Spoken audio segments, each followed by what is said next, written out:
কুমিল্লায় যুবদলের ৪৭তম প্রতিষ্ঠাবার্ষিকী উদযাপন উপলক্ষে বর্ণাঢ্য র্যালি। বিস্তারিত দেখুন নাঈম সরকারের তথ্য ও ভিডিও চিত্রে।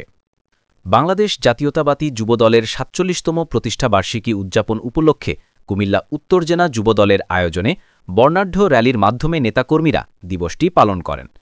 সোমবার ২৭ অক্টোবর বেলা ৩টা থেকে ঢাকা-চট্টগ্রাম মহাসড়ক এর দাউদকান্দির ইলিয়টগঞ্জ গ্যাস পাম্পে কুমিল্লা উত্তর জেলা যুবদলের সাবেক সভাপতি ভিপি শাহাবুদ্দিন ভূঁইয়ার নেতৃত্বে কুমিল্লা উত্তর জেলাধীন বিভিন্ন উপজেলা, পৌরসভা, ইউনিয়ন ওয়ার্ডের ১১টি ইউনিটের নেতাকর্মী দলবদ্ধ হয়ে যুবদলের ৪৭তম প্রতিষ্ঠাবার্ষিকী উপলক্ষে দলীয় মিছিল, স্লোগান আর স্লোগানে মুখরিত হয়ে ওঠে।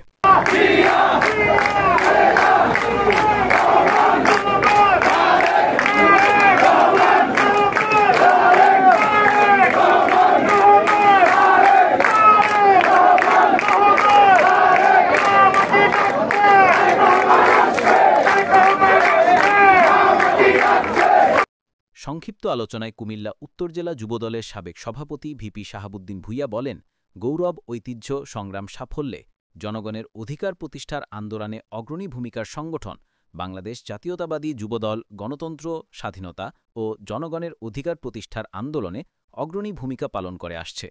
বিগত সরকারের দমন নীতি, মামলা, হামলা, গণগ্রেফতারের মধ্যেও যুবদল রাজপথে থেকে গণতন্ত্র পুনরুদ্ধারের আন্দোলন চালিয়ে এসেছে। ভোটার অধিকার, মুক্তিকামী মানুষের জন্য আমরা ঐক্য আছি। এ সময় তিনি আরও বলেন, সংগঠনের শক্তি বৃদ্ধির পাশাপাশি জনগণের পাশে থাকাও আহ্বান জানান।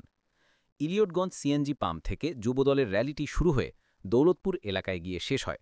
এ সময়ে র্যালিতে উপস্থিত ছিলেন উত্তর জেলা যুবদল নেতা রাকিবুল হাসান রাকিব, ইয়াকুব সরকার, হোসাইন সরকার, তোফায়েল হোসেন খান, শাহ আলম সরকার, কামরুজ্জামান দীপু, এম এ জামাল, মুজিবুর রহমান সরকার, সৈয়দ হাসান আহমেদ, শাহজাহান মুন্সি, শরীফ চৌধুরী, মাইনুদ্দিন সরকার, রুহুল আমিন, কাউসার আলম সরকার, আহসান হাবিব, সেলিম হাজারি, খন্দকার আরিফ হোসেন, রবিউল শিকদার সহ অঙ্গ ও সহযোগী সংগঠনের বিভিন্ন পর্যায়ের নেতাকর্মীরা